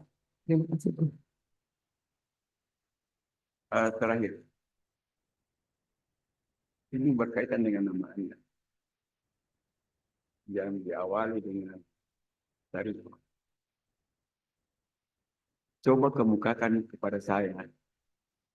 Bisa dijawab di luar, kalau Anda tidak bisa menjawab sekarang. Satu ayat atau satu hadis yang berkaitan dengan pinjam modal. Saya jawab di luar. Prof. Sudah biaya. Oke. Terima kasih Pak Dekan. Sudah lewat 4 bulan. Baik, terima kasih yang amat terpelajar, promotor, Bapak Profesor Dr. Ahmad Nurul SHMH. Saya tadi menggarisbawahi di awal pertama co-promotor Ibu Profesor Dr. Farida Batitinggi SHMH yang mempertanyakan tentang teori keadilan yang saudara gunakan itu, yaitu teorinya John Rawls ya, karena ada banyak versi teori tentang keadilan, sehingga menurut saya penting saudara identifikasi dengan baik apakah memang teori keadilannya John Rawls itu yang relevan dengan faktor-faktor ketidakadilan yang saudara kemukakan di dalam disertasi ini nanti. Ya, terlebih lagi misalnya ya John Rawls ini kan filosof politik yang ada di Amerika gitu ya. Nah, pasti nilai-nilai yang ada di kita mungkin tidak bisa persis sama dengan yang di mana John Rawls hidup di Amerika sana gitu ya. Gitu. Baik. Saya kira ikhtiar saudara sudah optimal ya menjawab semua pertanyaan yang diajukan. Yang tahu jawabannya benar atau tidak adalah yang bertanya, dia puas atau tidak, dan untuk membuktikan itu nanti akan dilihat seperti apa penilaian yang diberikan. Dan sekarang waktunya saudara untuk berdoa, memohon ke Tuhan, semoga ikhtiarnya itu dikabulkan, dan untuk memberi waktu saudara berdoa dan memberi waktu kepada tim penilai untuk menetapkan hasil ujian saudara, maka sidang ujian promosi doktor ini saya skorsing selama 15 menit. Ketua sidang, promotor, ko-promotor, dan tim penguji berkenan meninggalkan ruang ujian. Hadirin dimohon berdiri.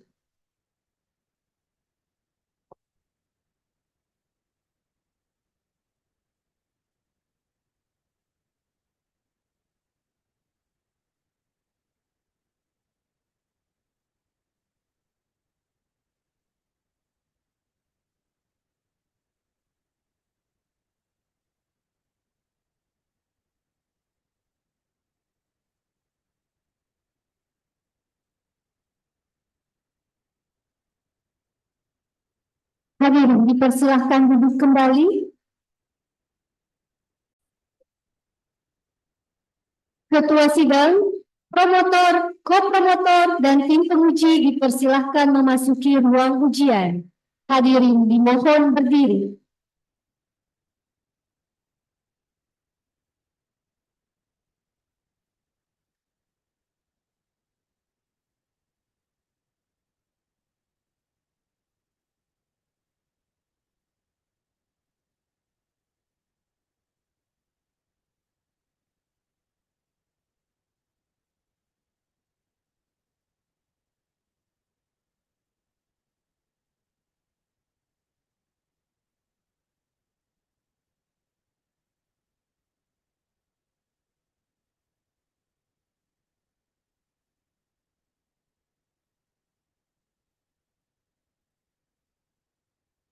Hadirin dipersilahkan duduk kembali.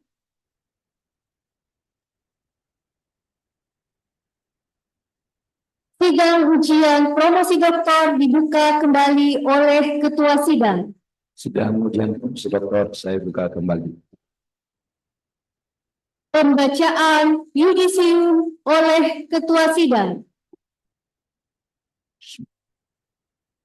Yudisium sidang terbuka ujian promosi doktor Universitas Hasanuddin beserta promotor, ko-promotor, dan penguji dalam rangka ujian promosi untuk mencapai gelar doktor dalam bidang ilmu hukum bagi saudara Syarita Asriani setelah mempertimbangkan jawaban-jawaban atas segala pertanyaan dan sanggahan yang dikemukakan oleh promotor, ko-promotor, dan penguji. Dengan ini menyatakan bahwa saudara Syarifah Asriana dinyatakan lulus dengan predikat sangat memuaskan. Dengan demikian, mulai hari ini, Selasa tanggal 6 Agustus 2024, pukul 11.04 waktu Indonesia Tengah, Saudara Sarifah Asriani berhak memakai gelar doktor dalam bidang ilmu hukum. Semoga ilmu dan dapat dimanfaatkan bagi kepentingan umat manusia. Makassar, 6 Agustus 2024, atas nama Rektor, Ketua Sidang Hamzah Alim, Promotor Profesor Dr. Ahmad Mirul SH MS. Perlu saya informasikan bahwa yang amat terpelajar Dr. Sarifah Asriana SHMH selesai dengan indeks prestasi kumulatif 3,93, nyaris sempurna, dan yang mengembirakan lama studi 2 tahun 11 bulan. Ini luar biasa. Nilai disertasi 88,47. Satu-satunya yang membuat tidak cum laude karena jurnalnya cuma 1. Andai kata 2, saudara dinyatakan lulus dengan predikat cum laude. Penyerahan hasil yudisium oleh Ketua Sidang kepada Dr. Sarifah Asriana SHMH dipersilahkan mengambil tempat.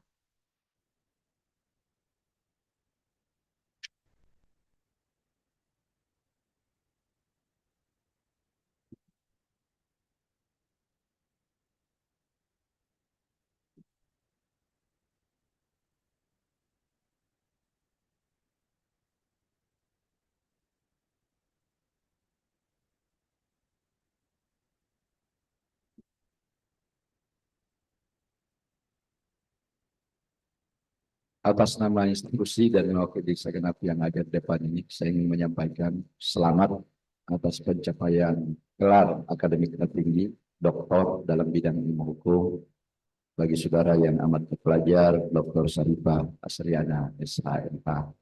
Begitu juga selamat pada keluarga besar dan institusi di mana saudara bekerja di advokat sekarang ya, Pradi ya, baik.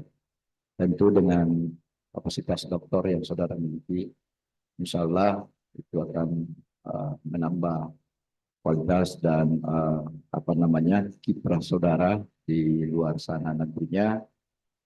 Dan tadi saya katakan saudara selesai 2 tahun 11 bulan. Orang mengatakan cepat sekali. Belaya cepat bukan kita yang sekolah. Gitu. Tentu yang sekolah mengatakan kita juga, karena pasti banyak suka dan duka yang dialami selama sekolah, tapi yakin dan percaya bahwa tidak ada kesuksesan, tidak ada keberhasilan tanpa perjuangan dan pengorbanan. Dan kita butuh pesan-pesan, kesan-kesan itu supaya menjadi bekal bagi yang lain. Saya lihat ada beberapa mahasiswa S3 untuk segera menyelesaikan studinya, dan untuk itu saya beri kesempatan kepada saudara yang amat terpelajar Dr. Sarifah Asriana SHMH untuk menyampaikan pesan-pesan dan kesannya selama menempuh proses pendoktoran di Fakultas Hukum UNAS. Kalau bisa jangan terlalu lama. Silakan. Baik, terima kasih banyak, Prof. Puji syukur atas kehadirat Allah Subhanahu wa Ta'ala yang telah memberikan keceriaan, kebahagiaan, kemudahan, limpahan rezeki kepada Promovenus.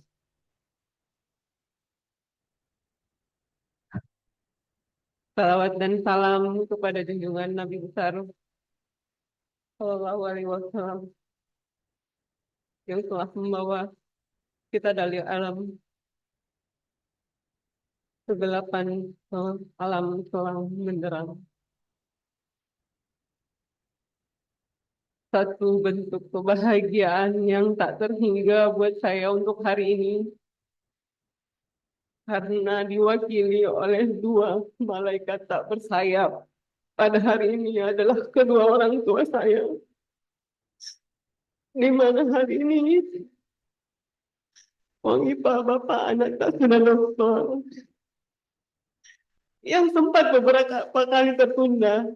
Di tahun 2013 sempat mendaftar di Fakultas Hukum UNHAS, namun tidak lanjut. Dan hari ini adalah suatu kebahagiaan yang tak terhingga. Sembah sujudku kepada kedua orang tua. Terima kasih atas doa, dan saya berdiri di sini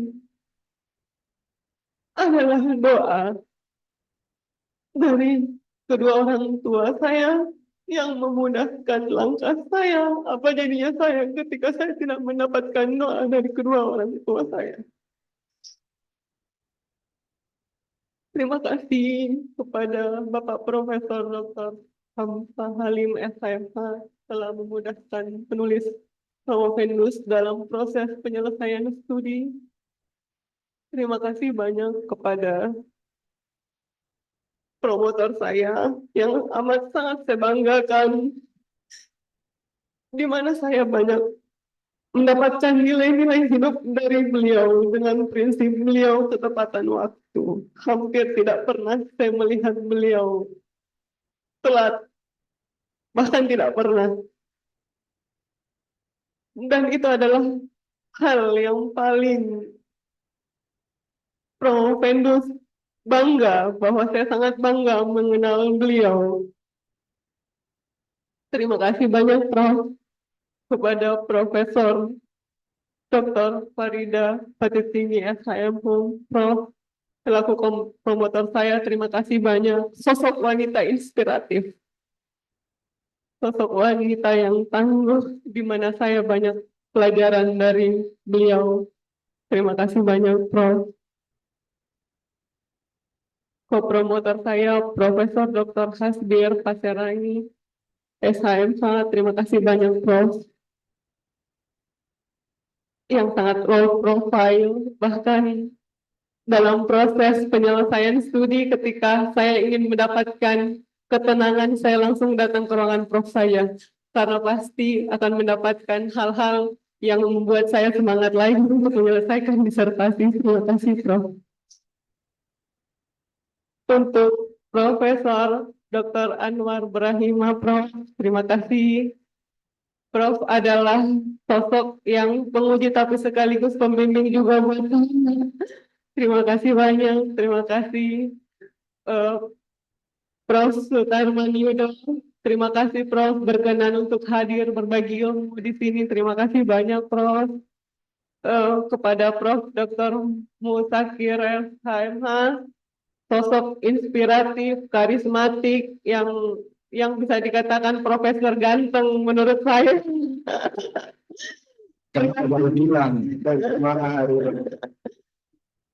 Terima kasih banyak, Prof.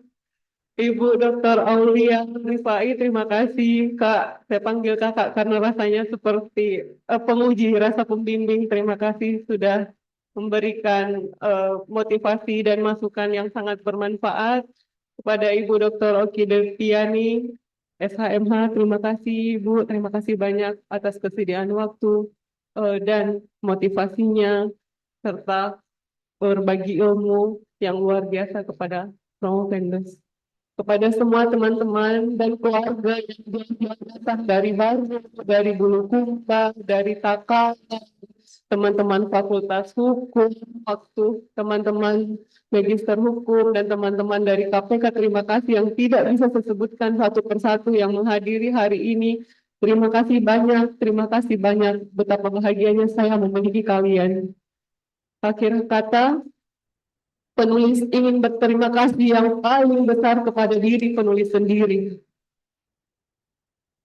Terima kasih sudah berjuang sejauh ini. Pendidikan yang tinggi bukan hal yang membuat orang lain akan menghargai kita, tetapi dengan menjalani pendidikan doktor, saya sudah memberikan hal yang terbaik untuk diri saya sendiri. Ketika setiap orang bisa meragukan hal-hal dalam diri saya memastikan bahwa saya adalah orang yang tidak akan meragukan diri saya sendiri. Terima kasih banyak yang berkenan hadir. Terima kasih banyak atas segala limpahan kebahagiaan untuk hari ini. Terima kasih banyak atas limpahan pelajaran yang tak terhingga. Akhir kata, Assalamualaikum warahmatullahi wabarakatuh. Waalaikumsalam warahmatullahi wabarakatuh. Terjawab sudah kenapa ujian begitu lancar dan masa studi begitu singkat, IPK bagus. Ternyata ada malaikatnya, ibu dan bapak, ya, dua orang tua. Salah satu doa yang tembus ke arasnya Tuhan adalah doa orang tua, khususnya doa kepada anaknya gitu ya. Dan ya, podium ini sederhana sekali, terbuat dari kayu biasa, tetapi jarak yang berdiri di sini balik kanan dengan tidak meneteskan air mata gitu. Tapi air mata itu adalah mata kebahagiaan. Dan tidak semua mahasiswa yang S3 di Fakultas Hukum Unas bisa sampai berdiri di podium ini. Itu karena doa kita semua terhadap yang anak terpelajar Dr. Ya, Syarifah Asriana SHMH. Selanjutnya saya akan persilakan kepada promotor untuk memberikan pesan-pesan khusus kepada yang amat terpelajar Dr. Syarifah Asriana SHMH, dan itu saya mengundang dengan hormat yang amat terpelajar Bapak Profesor Dr. Ahmad Miru SH. Dan silakan Prof. Bismillahirrahmanirrahim. Assalamualaikum warahmatullahi wabarakatuh. Untung saja bahwa hari ini kita ketemu di fakultas. Karena seandainya kita ketemu di mall atau di tempat lain, saya tidak mengenali Syarifah. Karena dalam bahasa Arabnya anti jamilah.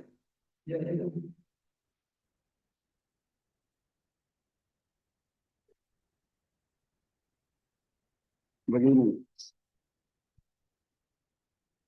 tadi saya sudah menyampaikan pertanyaan-pertanyaan yang tentu saja tidak semua orang bisa menjawab dengan baik.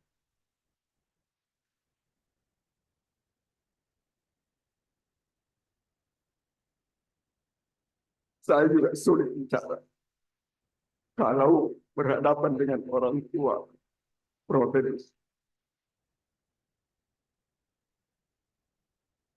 Saya merasakan sendiri bagaimana saya bertanya ketika orang tua itu hadir. Kadang-kadang saya kehabisan pertanyaan. Saya tidak tahu apa yang saya harus tanyakan. Dan itu saya yakin bahwa itu doa orang tua. Kadang dengan lancar saya bertanya, bahkan kadang sulit dijawab. Tapi ketika orang tua hadir, pertanyaan semua semakin mudah, bahkan saya tidak bisa bertanya seperti biasa. Kadang-kadang saya menguji, yang saya perhatikan bukan yang ujian, tapi orang tua yang hampir sepanjang masa, sepanjang ujian itu komat kami terus dengan doanya. Itulah yang membuat kita sebenarnya semua keberhasilan kita itu adalah karena doa orang tua. Tidak boleh tidak. Dan orang tua tidak berpikir tentang materi terhadap anak-anaknya. Sangat tidak berpikir. Bahkan bisa mengorbankan dirinya demi anak. Dan orang tua kadang berbohong, bahkan banyak berbohong untuk anaknya. Seandainya pun orang tua itu tidak mampu, hampir tidak mengatakan tidak ada uang untuk anaknya. Kalau itu makanan, hampir tidak pernah mengatakan lapar ketika berhadapan dengan anaknya. Semua untuk anak. Jadi doa orang tua itulah yang mendukung keberhasilan kita. Ya, karena walaupun kita berusaha, selalu ada kendala ketika orang tua tidak ridha. Tapi ketika orang tua ridha, semua akan menjadi lancar, insya Allah. Seperti halnya juga Syarifah Asriana. Dalam menempuh pembimbingan saya kira banyak kendala. Ya, khususnya berhadapan dengan saya mungkin ya, yang biasanya menurut orang sulit. Dan karena saya berusaha bagaimana untuk bisa menjadi baik. Tapi kadang-kadang juga itu dianggap sebagai suatu hambatan. Dan itu sudah prinsip saya dalam hidup saya. Ya, karena itu bagian dari tanggung jawab. Walaupun saya menyadari bahwa di dalamnya ada kelemahan. Karena kadang menjadi penghambat untuk lebih cepat. Karena seandainya mungkin orang lain, ya, karena saya juga sangat padat memang, bimbingan saya padat, bahkan sudah kehabisan kuota, sehingga tidak bisa lagi jadi promotor. Mungkin saja bahwa Sarifah, Asriana, dan kemarin juga ada selesai, berarti ada kloter lagi 2. Ya, sehingga saya bisa lagi menjadi promotor untuk orang lain, insya Allah. Ya, jadi sekali lagi saya ucapkan selamat kepada Sarifah dan seluruh keluarga dan semua teman yang mendukung keberhasilan Sarifah ini. Dengan mengucapkan alhamdulillahirrahmanirrahim, saya akhiri dan menyerahkan kembali kepada Ketua Sidang. Terima kasih. Assalamualaikum warahmatullahi wabarakatuh.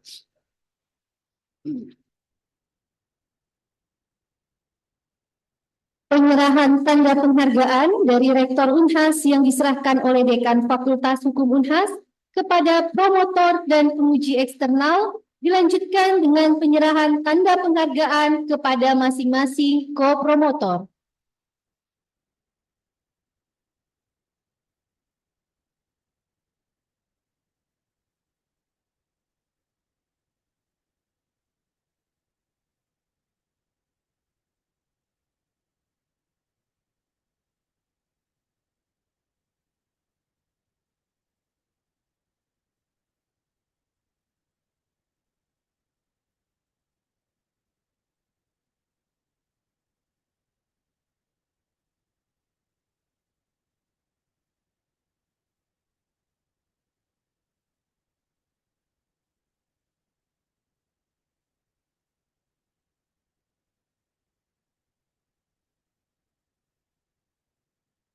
Sidang terbuka ujian promosi doktor Universitas Hasanuddin ditutup oleh Ketua Sidang.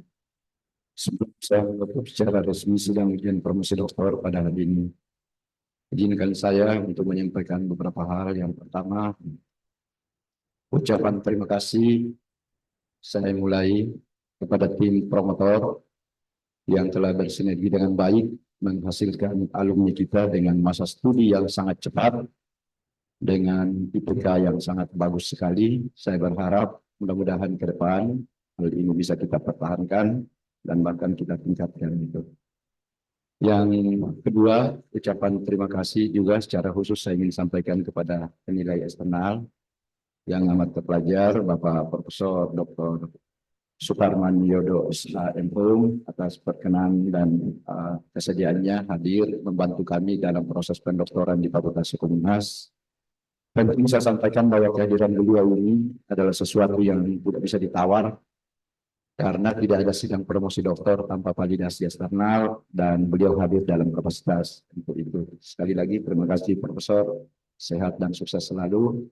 Begitu juga kepada segenap tim penilai yang hadir yang bukan hanya berkontribusi pada saat penulisan atau penyelesaian akhir dari studi saudara yang amat terpelajar Dr. Sarifah, tetapi dari awal barangkali sudah ada yang terlibat di proses wawancara, bahkan proses belajar mengajar pasti sampai pada proses hari ini. Ya.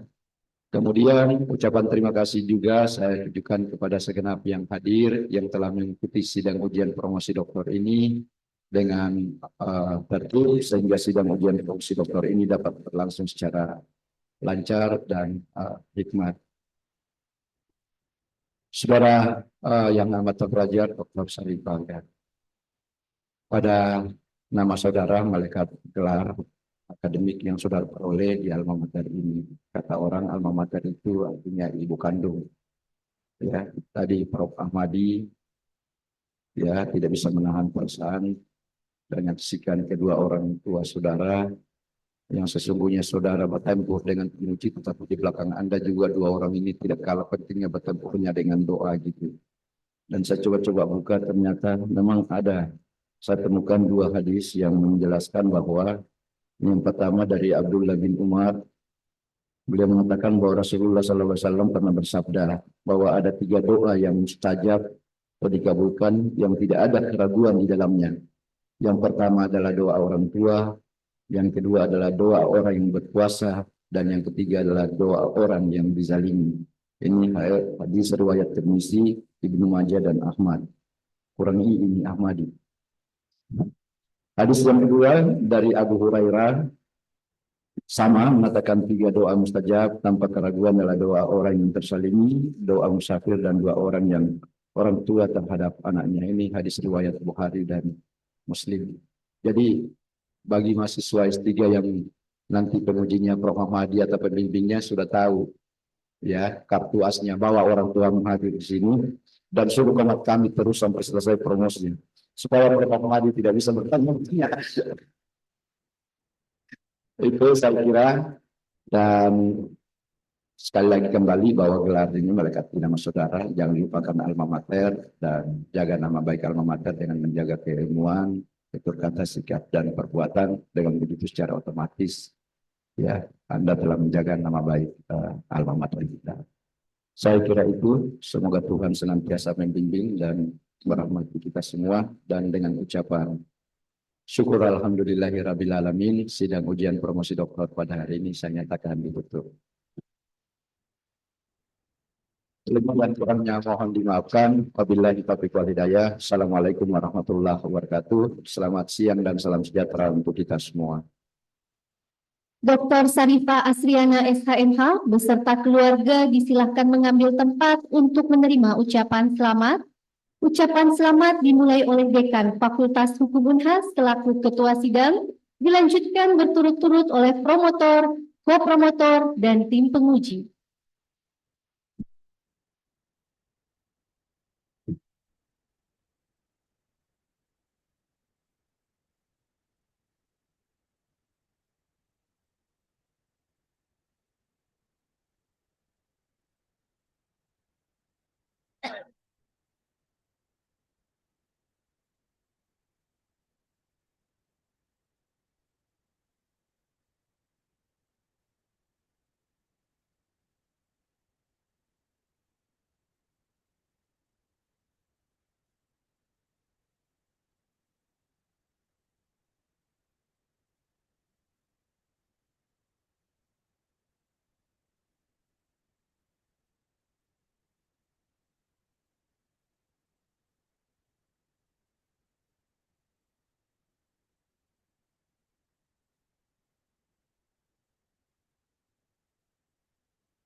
Terima kasih kepada Ketua Sidang, promotor, ko-promotor, dan tim penguji serta para undangan atas kehadirannya pada ujian promosi Dr. Sarifah Asriana SHMH. Demikianlah ujian promosi pada hari ini. Cukup sekian. Wabillahi taufiq wal hidayah. Wassalamualaikum warahmatullahi wabarakatuh.